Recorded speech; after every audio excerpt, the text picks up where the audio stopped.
The KQi3 from NIU is the new gold standard for commuting electric scooters when it comes to quality and design. This is a beautiful, high-quality scooter with some of the most thoughtful features I've ever seen.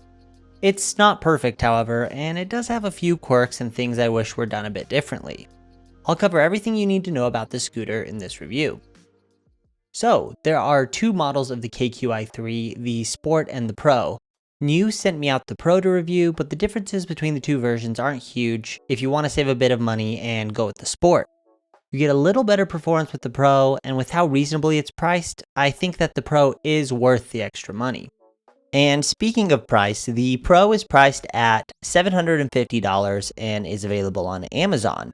I was told by NIU that the scooter should be on sale for a limited time by the time this video goes live, and I know for sure that there's also an available discount code which will give you an additional $50 off for the next 2 weeks. Links to both the Pro and Sport models for both the US and Canada, as well as the discount codes, will be down in the description below. I'll tell you now that there are next to no electric scooters on the market that can compete with the scooter at the discount price, or at the regular price to be honest. So if you like what you see in this review, then go check this scooter out. So why am I so big on this scooter? Well, it started with a great first impression. It's obvious from just the packaging and the unboxing experience that this was made by a company who actually cares about creating and presenting a quality product. The graphics on the box, the careful way the scooter is packaged, the small touches like these nice bags for all the accessories. NIU puts their best foot forward from the start and then backs up that positive first experience with a quality scooter. Beauty really meets functionality with this design, combining great riding geometry with attractive curves and colors and lots of small details. Overall construction quality is top-notch. The KQi3 feels stable and sturdy and makes for a smooth, confidence-inspiring riding experience. Seeing a scooter that clearly has been developed with time and care is so refreshing. I have to say though, it was a bit of an experience getting it up and running after unboxing it and assembling it. I mentioned that this scooter has some quirks, and here they are. Mine didn't turn on initially, and I spent like 20 minutes trying to press and hold and double tap the power button to turn it on. It ended up needing to be plugged in first to be powered on, even though the battery level was totally fine. Then I spent quite a bit of time trying to get the scooter out of e-save mode, which is the low power economy mode for saving battery, so that I could ride it in the highest speed setting. You're supposed to be able to do that by just pressing the power button once the scooter is on, but it wasn't letting me do that. Well, it turns out you have to connect the scooter to the NIU app and do like this video game-esque tutorial in the app where it has you check the brakes and throttle and then teaches you how to ride a scooter. I wasn't screen recording the whole time, but I did start recording in time to record this tutorial video that it makes you watch. Then you have to ride half a kilometer in e-save mode with the app open to prove to the app that you know how to ride before it'll let you switch into the high speed mode. The app also doesn't actively track your ride if you connect the scooter to it and then sleep your phone. So you either have to keep it open in a phone mount on the scooter or keep the phone unlocked in your pocket. I did the half a kilometer ride like 3 or 4 times with the phone slept in my pocket and it wasn't recording it, and I realized I had to leave the phone open and not slept in my pocket in order for it to register that distance.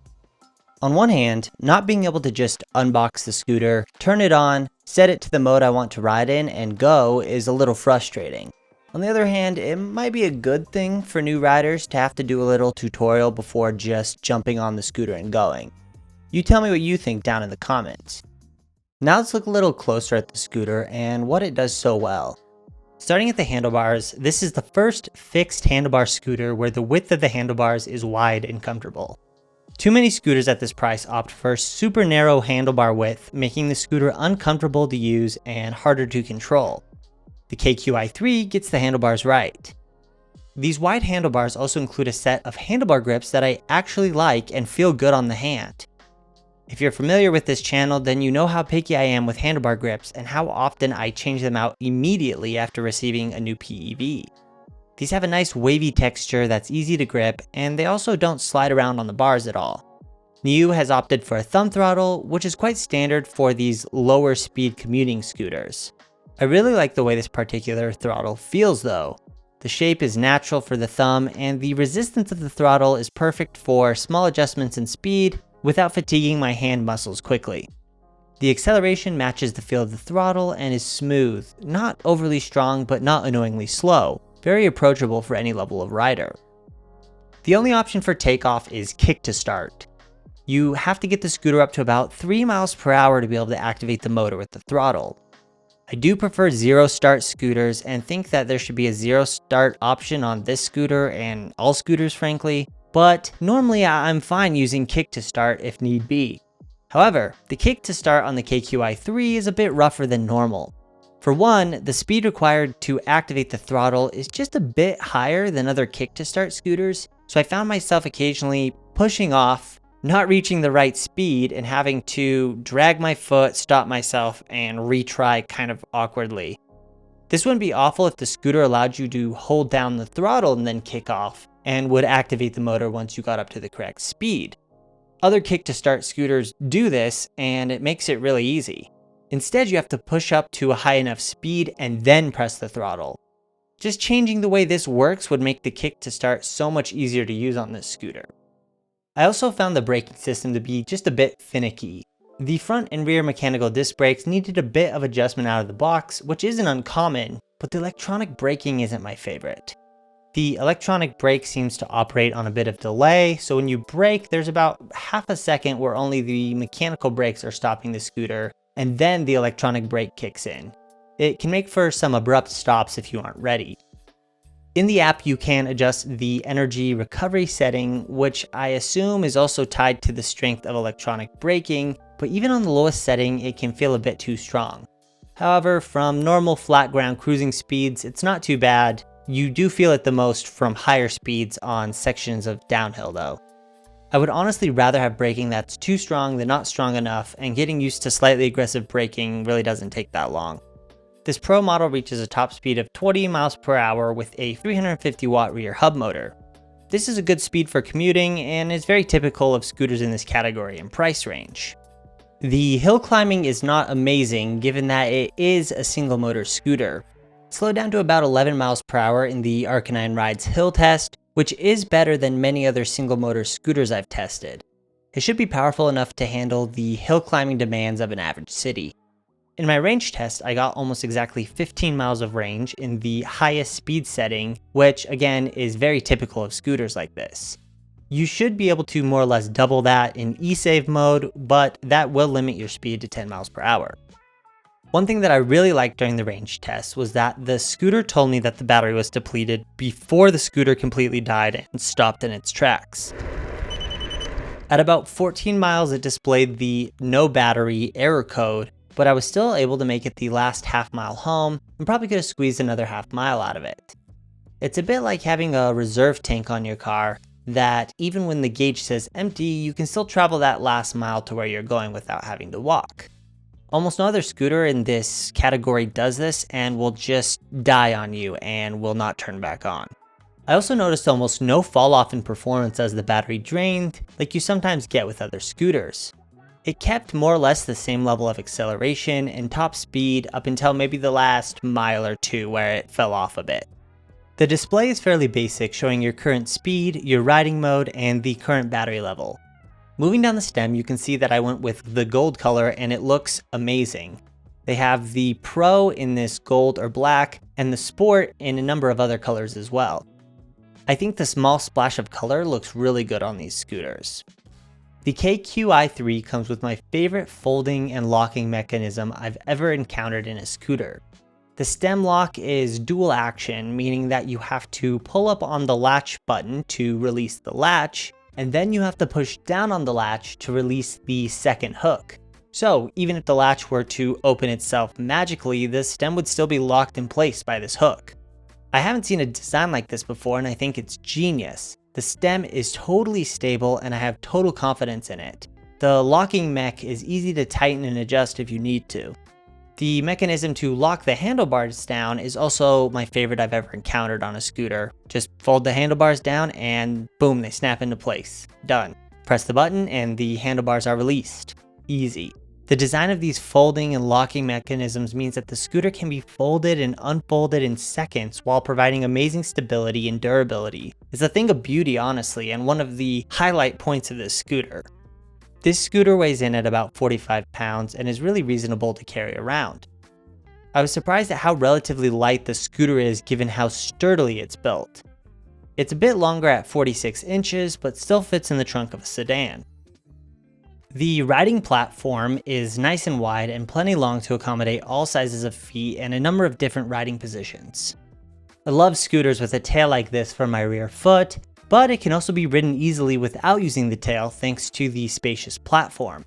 The rear tail turns into the rear mudguard, which has protected me from water well the few times that I've had to ride through a puddle or melted snow. This scooter is IP54 dust and water resistant, so it should handle any puddle or dirt road you might encounter. Just don't plan on riding it in the rain. It's a little bit of a shame it's not fully waterproof, but fully waterproof scooters are really uncommon, so it's hard to fault this scooter for not being so. However, I think it would have been a great move for NIU to take that extra step and set the standard that commuter scooters should be fully waterproof. Some people need to rely on their scooters to commute no matter the conditions. Given how much thought seems to have gone into this scooter, I'm surprised they didn't opt for full weatherproofing. The KQi3 comes with 9.5 inch by 2.5 inch pneumatic tires, and performance-wise I really like them. They grip the road well and add a bit of cushion to your ride. They're what NIU calls vacuum tires on their website, and as far as I can tell they don't have inner tubes. They seem to be good quality and fairly puncture resistant, but we will see how they hold up over time. I can't imagine how awful it would be to have to change a flat though. Frankly, I'm not sure where you would even begin to get a new tire. I would have loved to see solid or foam tires to really solidify this as the undisputed best commuter scooter on the market. The peace of mind of not having to think about getting a flat far outweighs any benefit pneumatic tires might offer on a slower scooter like this. So, if you are going to get this scooter, just be prepared for the possibility of a flat tire and everything that comes with that. Also, given how much this scooter does better than almost every other scooter at this price, I'm willing to give this a pass. We'll see if I feel the same way after my first flat though. It takes about 6 hours to charge the scooter from empty to full, a very reasonable charging time. This means that you can fully charge it overnight or during work and take full advantage of the range in both directions of your commute. This scooter also has a hinge, spring-loaded charging flap so that when you unplug the charger, the port's automatically protected. No need to remember to replace the flimsy little charging port cap that most scooters come with, and no worrying about the cover popping off of the port while riding and exposing it to water and dirt. This scooter comes with a round, modern headlight. The outer ring acts like a daytime light and is always on when the scooter is on. The main light can be turned on with the double tap of the power button. This is by far one of the better included headlights that I've seen on a scooter and is very usable for night riding. Overall, this is easily one of the best value commuter scooters on the market. While there are a few quirks and a few things that I really nitpicked, the truth is, you'd be hard pressed to find a scooter that matches the KQi3 Pro in terms of quality and value for your dollar. It also comes with the buying security and ease that comes with purchasing a product on Amazon. This is easily the best scooter on Amazon at this price range, so if you're looking on Amazon, this really shouldn't even be a debate. Get this one. Be sure to check out both models of the NIU KQi3 linked below and use that discount code if you're going to grab one yourself. Thanks for watching. Leave a like if this video is helpful or entertaining, and subscribe for more electric scooter and PEV content. See you in the next one.